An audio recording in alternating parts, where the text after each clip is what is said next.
Ever wondered what it would be like to be a graveyard keeper in medieval times? Me neither.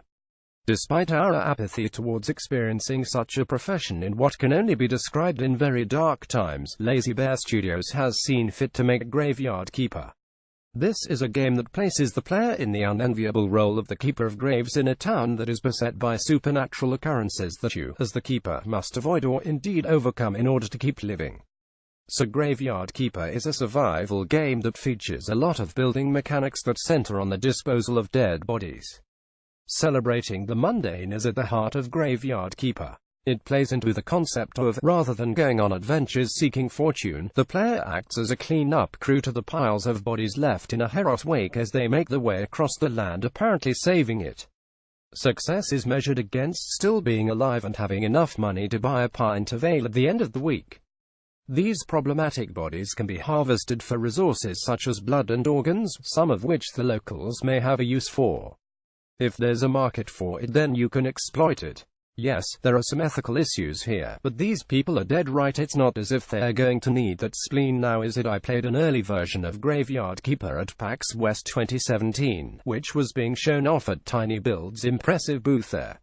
I was taken by how I empathized with a lot of the main protagonist. He is just trying to make his way in life by exploiting the plight of those who no longer have one. A pragmatist in the extreme, he will get as much as he can from the cadavers he gathers before they are either buried or burnt, and he takes no comfort in knowing that deep down ethically things are a bit vague for him. With Graveyard Keeper being a survival builder in a similar mold to Minecraft, there is a need to build things from resources gathered by the player. The strength here is that the principal resource is the dead bodies the player is provided with by the local townsfolk.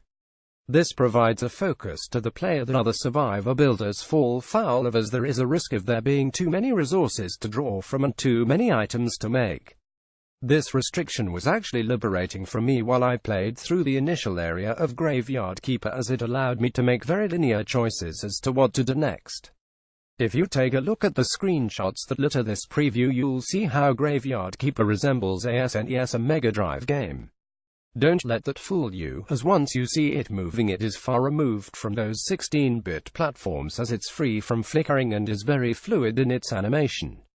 The depth of color is far greater than any of those old machines could hope to produce.